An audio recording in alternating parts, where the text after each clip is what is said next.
Hi friends, welcome to ITI gold technical channel में आपका स्वागत है। आईटीआई से related video, vacancies information, GK, science and current affair के वीडियो पाने के लिए हमारे चैनल को सब्सक्राइब कीजिए। सब्सक्राइब करने के बाद बेल आइकन के बटन को ऑन कीजिए ताकि मेरे जो भी नया वीडियो बना वो आपके पास पहुँच सके। और यदि आपको सेशन अच्छा लगता है या सेशन से कुछ जानकारी मिलती है तो इसे लाइक एंड शेयर कीजिएगा। चलिए सेशन की ओर चलते हैं। यदि आप हमारे चैनल पर नए हो तो इसे सब्सक्राइब जरूर कीजिएगा और जो बच्चे कॉम्पिटिशन की तैयारी कर रहे हैं उन्हें शेयर ज़रूर कीजिएगा। चलिए, आज है 25 मई 2020 से जितने भी करंट अफेयर के इंपॉर्टेंट क्वेश्चन बनेंगे वह हम इस वीडियो में पढ़ेंगे।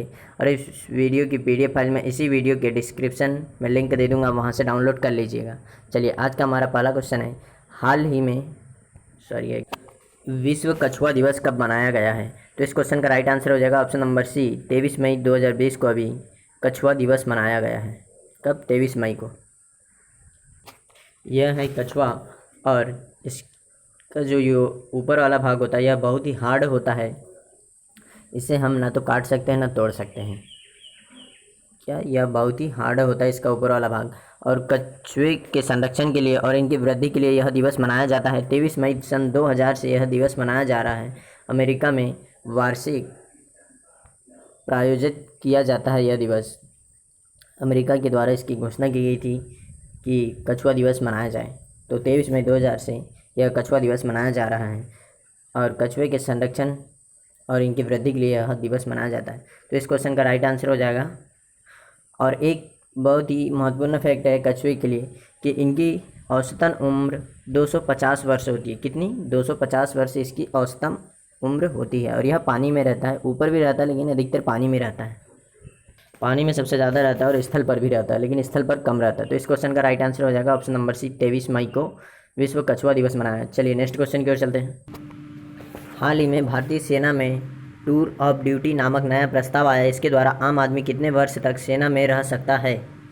तो इस क्वेश्चन का राइट आंसर हो ऑप्शन नंबर बी, 3 वर्ष तक आम आदमी सेना में रह सकता है। तो टूर ऑफ ड्यूटी नामक नया प्रस्ताव क्या है? तो यह है कि इसके द्वारा कई व्यक्ति होते हैं जिन्हें पूरी ज़िंदगी सेना में भर्ती होकर मतलब काम करना नहीं रहता है, लेकिन उनका सपना रहता है कि हम सेना में भर्ती होकर कुछ दिनों तक वहां सेवा दें। तो इसीलिए अब भारतीय सेना ने यह टूर ऑफ ड्यूटी नामक प्रस्ताव निकाला है। इसके द्वारा अब कोई भी व्यक्ति 3 वर्ष तक अपनी सेवा दे सकता है, भारतीय सेना में जॉब कर सकता है।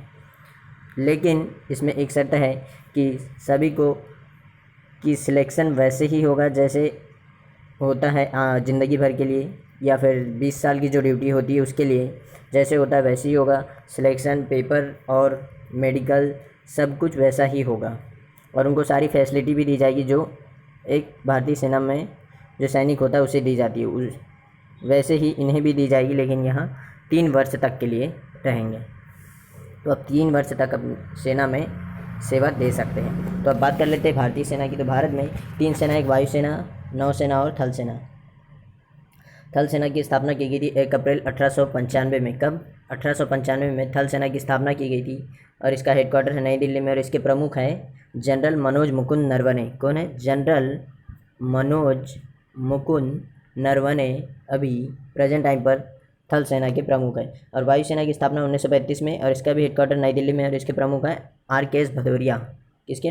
भारतीय वायुसेना के। नौसेना की स्थापना की गई थी 1612 में और इसका हेडक्वार्टर भी है नई दिल्ली में। और इसके प्रमुख है करमवीर सिंह। और इसका आदर्श वाक्य सन्नो वरुण। क्या है? सन्नो वरुण। तो इस क्वेश्चन का राइट आंसर हो जाएगा ऑप्शन नंबर बी, 3 वर्ष तक सेवा दे सकते हैं। चलिए नेक्स्ट क्वेश्चन की ओर चलते हैं। हाल ही में किसने आर बोट नामक रोबोट डिवाइस विकसित किया है? तो इस क्वेश्चन का राइट आंसर हो जाएगा ऑप्शन नंबर बी, दक्षिण मध्य रेलवे ने आर बोट नामक रोबोट डिवाइस विकसित किया है। तो इस क्वेश्चन का राइट आंसर हो जाएगा ऑप्शन नंबर बी। यह रोबोट विकसित क्यों किया? तो यह रोबोट हॉस्पिटल की देखभाल और कोरोना वायरस के मरीजों की देखभाल के लिए और हॉस्पिटल के प्रबंधन के लिए यह आर बोट नामक रोबोट विकसित किया है दक्षिण मध्य रेलवे ने।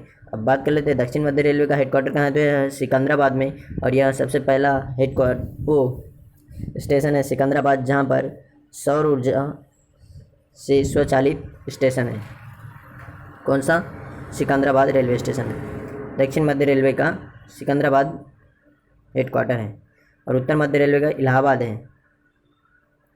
तो इस क्वेश्चन का राइट आंसर हो जाएगा ऑप्शन नंबर बी। रेलवे के चेयरमैन हैं अभी कौन है? विनोद कुमार यादव। कौन है? वी के यादव रेलवे बोर्ड के अध्यक्ष हैं। और रेल मंत्री हमारे पीयूष गोयल। कौन है? पीयूष गोयल रेल मंत्री हैं। और रेलवे में 18 जोन है। कितने? 18 जोन है। और 18 नंबर का जोन दक्षिण मध्य रेलवे से ही अलग होकर बना है दक्षिणी तट रेलवे। कौन सा? दक्षिणी तट रेलवे दक्षिण मध्य रेलवे से ही अलग होकर बना है। और सबसे पहली बार ट्रेन चली थी भारत में 1853 में। कब? 1853 में। कहाँ से कहाँ? 16 अप्रैल 1853 को चली थी मुंबई से ठाणे के बीच 34 किलोमीटर। चलिए, इस क्वेश्चन का राइट आंसर है ऑप्शन नंबर बी, दक्षिण मध्य रेलवे। हाल ही में आरबीआई ने एक्सिम बैंक को कितने करोड़ रुपए का ऋण दिया है? तो इस क्वेश्चन का राइट आंसर हो जाएगा ऑप्शन नंबर बी, 1500 करोड़ रुपए का। कितने करोड़ रुपए का? 1500 करोड़ रुपए का। अभी देश में आर्थिक मंदी आने के कारण कोरोना वायरस महामारी की वजह से अभी आरबीआई ने एक्सिम बैंक को 1500 करोड़ रुपए का ऋण दिया। अब देख लेते हैं एक्सिम बैंक क्या है। एक्सिम बैंक का फुल फॉर्म है import export bank of India. इसे हिंदी में कहते हैं भारतीय निर्यात आयात बैंक। और निर्यात और आयात पर लगने वाले टैक्स को टैरिफ कहा जाता है। क्या कहा जाता है? मुझे किसी ने अभी कमेंट में पूछा था कि टैरिफ क्या है, तो आयात और निर्यात पर लगने वाले टैक्स को टैरिफ कहा जाता है। तो इस बैंक का नाम है भारतीय निर्यात आयात बैंक। इसे आरबीआई ने अभी 1500 करोड़ रुपए का ऋण दिया। इसकी स्थापना की गई थी सन 1982 में। कब? 1982 में एक्सिम बैंक की स्थापना की गई थी। और इसका हेडक्वार्टर है मुंबई में। और इसके एमडी एंड सीईओ हैं डेविड रस्किना। कौन है? डेविड रस्किना इसके एमडी एंड सीईओ है। चलिए नेक्स्ट, आरबीआई की स्थापना कब की गई थी? तो आरबीआई की स्थापना 1 अप्रैल 1935 को। कब? 1935 को आरबीआई की स्थापना की गई थी। और 1949 यानी 1949 में इसका राष्ट्रीयकरण किया गया था। तो आपको ये दोनों डेट याद रखना है, स्थापना 1935 में और राष्ट्रीयकरण किया था 1949 में। और इस आरबीआई बैंक के अभी गवर्नर है शक्तिकांत दास। कौन है? शक्तिकांत दास। तो इस क्वेश्चन का राइट आंसर हो जाएगा ऑप्शन नंबर बी। चलिए नेक्स्ट क्वेश्चन की ओर चलते हैं।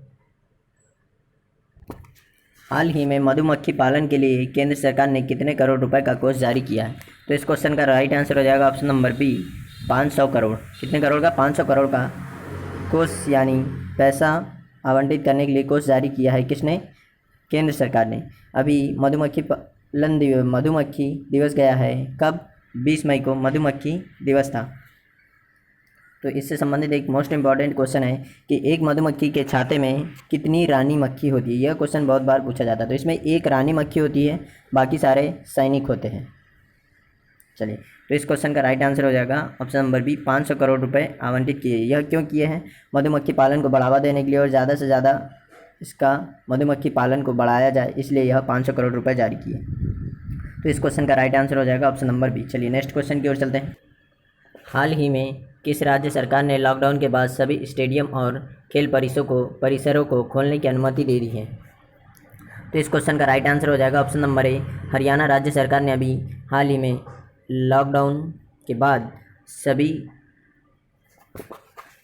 स्टेडियम और खेल परिसरों को खोलने की अनुमति दे दी है। ऐसा करने वाला यह देश का पहला राज्य है हरियाणा, जिसने लॉकडाउन, अभी इतने दिनों से कोरोना वायरस महामारी के कारण लॉकडाउन था और इस लॉकडाउन में सभी खेल स्टेडियम और परिसर सारे बंद थे, तो अब इसे खोलने की अनुमति दे दी है हरियाणा सरकार ने। तो अब बात कर लेते हैं हरियाणा सरकार की।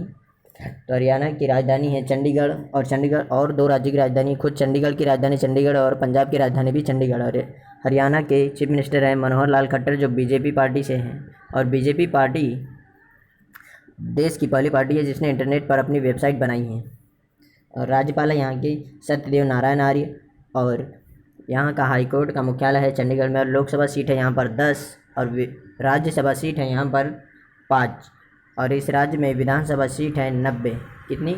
90 यहाँ पर विधानसभा सीट है। और इस राज्य की स्थापना की गई थी सन 1966 में। कब? 1966 में इसकी स्थापना की गई थी। और यहाँ की राजभाषा पंजाबी, हरियाणी और हिंदी। क्या है? पंजाबी, हरियाणवी और हिंदी यहाँ की राजभाषा। तो इस क्वेश्चन का राइट आंसर हो जाएगा ऑप्शन नंबर ए। चलिए नेक्स्ट क्वेश्चन की ओर चलते हैं। हाल ही में ऑर्डर मी नामक ई कॉमर्स ऐप किसने लॉन्च किया है? तो इस क्वेश्चन का राइट आंसर हो जाएगा option number D, Patanjali. Patanjali ने अभी हाल ही में ऑर्डर मी नामक ई कॉमर्स ऐप लॉन्च किया है। किसने? पतंजलि ने। तो इस क्वेश्चन का राइट आंसर हो जाएगा ऑप्शन नंबर डी। यह ऑनलाइन प्रोडक्ट मंगाने के लिए और पेमेंट के लिए यह ऑर्डर मी ऐप लॉन्च किया है पतंजलि ने। अब जान लेते हैं पतंजलि। यही है ऑर्डर मी नामक ऐप, जो ई कॉमर्स ऐप लॉन्च किया पतंजलि ने। अब जान लेते हैं कि पतंजलि की स्थापना कब हुई थी। तो इसकी स्थापना हुई थी सन 2006 में। कब? 2006 में पतंजलि की स्थापना हुई थी। और इसकी स्थापना की किसने थी? तो बाबा रामदेव ने और आचार्य बालकृष्ण ने इसकी स्थापना की थी। और इसका हेडक्वार्टर है हरिद्वार में। कहाँ पर है? हरिद्वार में। यह जड़ी बूटी और प्रकृति से बने उत्पाद को बेचती है यहाँ। और योगा भी कराते हैं कौन? बाबा रामदेव। तो इस क्वेश्चन का राइट आंसर हो जाएगा ऑप्शन नंबर डी, इसका राइट आंसर है पतंजलि। चलिए नेक्स्ट क्वेश्चन की ओर चलते हैं। हाल ही में जानवी फूकन को किसका लेडीज ऑर्गेनाइजेशन राष्ट्रीय अध्यक्ष बनाया है? तो इस क्वेश्चन का राइट आंसर हो जाएगा option number B, FICCI ladies organisation का राष्ट्रीय अध्यक्ष बनाया किसे? जानवी फूकन को। किसे बनाया? जानवी। यही है जानवी फूकन, जिसे अभी हाल ही में फिक्की की लेडीज ऑर्गेनाइजेशन का राष्ट्रीय अध्यक्ष नियुक्त किया है। तो अब बात कर लेते हैं फिक्की का फुल फॉर्म है federation of Indian chambers of commerce and industry. क्या है? Federation of Indian chambers of commerce and industry. इसकी स्थापना की गई थी सन 1927 में। कब? 1927 में इसकी स्थापना की गई थी। और इसका हेडक्वार्टर है न्यू दिल्ली में। कहाँ पर है? न्यू दिल्ली में इसका हेडक्वार्टर है। और इसके संस्थापक है धनस्य दास बिरला। कौन है? घनाशय दास बिरला। और इसकी अभी लेडीज़ ऑर्गेनाइजेशन की राष्ट्रीय अध्यक्ष बनी है कौन? जानवी फूकन। तो इस क्वेश्चन का राइट आंसर हो जाएगा ऑप्शन नंबर बी, इसका राइट आंसर है। चलिए नेक्स्ट क्वेश्चन की ओर चलते हैं। हाल ही में किस ई कॉमर्स कंपनी ने भारत में ऑनलाइन फूड डिलीवरी सेवा की शुरुआत की है या सेवा शुरू की है? तो इस क्वेश्चन का राइट आंसर हो जाएगा ऑप्शन नंबर ए, अमेजॉन। किसने? अमेजॉन ने भारत में अभी ऑनलाइन फूड डिलीवरी सेवा शुरू की है। यही है अमेजॉन ई कॉमर्स कंपनी। यह एक ई कॉमर्स कंपनी है जो अब भारत में जोमेटो और स्विगी की तरह ही ऑनलाइन फूड डिलीवर करेगी, यानी खाना डिलीवर करेगी। इसकी स्थापना की गई थी सन 1994 में। कब? 1994 में। किसने? जेफ बेजोस के द्वारा। किसके द्वारा की गई थी? जेफ बेजोस के द्वारा। इसका हेडक्वार्टर है अमेरिका के सीटल में। कहाँ पर है? अमेरिका के सीटल में। और जेफ बेजोस दुनिया के सबसे अमीर आदमी हैं। कौन है? जेफ बेजोस दुनिया के सबसे अमीर आदमी हैं। और अमेजॉन यह एक नदी है जो सबसे ज़्यादा पानी रख सकती है, यानी सबसे चौड़ी नदी है अमेजॉन नदी। इसी के नाम पर इसका नाम रखा है अमेजॉन। चलिए इस क्वेश्चन का राइट आंसर है ऑप्शन नंबर ए, अमेजॉन। चलिए नेक्स्ट क्वेश्चन की ओर चलते हैं। हाल ही में किस राज्य सरकार ने बुखार क्लिनिक सेवा शुरू की है? तो इस क्वेश्चन का राइट आंसर हो जाएगा option number A, Madhya Pradesh. Madhya Pradesh सरकार ने बुखार, जो नॉर्मल बुखार आता है, उसकी प्रॉपर तरीके से जांच और इलाज के लिए बुखार क्लिनिक सेवा शुरू की है। कहीं इस बुखार में कोरोना वायरस के लक्षण या कोरोना वायरस तो नहीं है, इसीलिए यह बुखार क्लिनिक सेवा शुरू की है मध्य प्रदेश सरकार ने। और इसके पहले भी मध्य प्रदेश सरकार ने संकल्प योजना शुरू की थी, जो घर में बुजुर्गों की देखभाल के लिए थी। और जीवन अमृत योजना भी शुरू की थी, जिसके द्वारा इम्यूनिटी पावर सिस्टम बढ़ाया जा सके। और जीवन शक्ति योजना शुरू की गई थी, जिसके द्वारा महिलाओं को 100 मार्क्स बनाना था और 1 मार्क्स के उन्हें 11 रुपये दिए जाएंगे। और अभी बीजेपी के चीफ मिनिस्टर शिवराज सिंह चौहान वापस आने पर उन्होंने संबल योजना की भी शुरुआत की है। यह बिजली बिल से संबंधित थी। अब बात कर लेते हैं मध्य प्रदेश की। तो मध्य प्रदेश की राजधानी है भोपाल और यहाँ के सीएम है शिवराज सिंह चौहान, जो चौथी बार सीएम बने हैं और यह बीजेपी पार्टी से हैं। और यहाँ पर राज्यपाल है लालजी टंडन। कौन है? राज्यपाल लालजी टंडन। लोकसभा सीट है यहाँ पर 29 और राज्यसभा सीट है यहाँ पर 11 और विधानसभा सीट है यहाँ पर 231, यानी 231। और इस राज्य में हाई कोर्ट का मुख्यालय है जबलपुर में। कहाँ पर है? जबलपुर में। और यहाँ की राजभाषा है हिंदी और सिंधी, यहाँ की राजभाषा। तो इस क्वेश्चन का राइट आंसर हो जाएगा option number A, Madhya Pradesh. चलिए नेक्स्ट क्वेश्चन की ओर चलते हैं। चलिए आज का सेशन यहीं समाप्त होता है। यदि आपको सेशन अच्छा लगा हो या सेशन से कुछ जानकारी मिली हो तो इसे लाइक एंड शेयर कीजिए। शेयर ज़रूर कीजिएगा और यदि चैनल पर नए हो तो इसे सब्सक्राइब कीजिए। सब्सक्राइब करने के बाद बेल आइकन के बटन को ऑन कीजिए ताकि मैं जो भी नया वीडियो बनाऊँ वो आपके पास पहुँच जाए। थैंक यू दोस्तों वॉचिंग फॉर माई वीडियो। मिलते हैं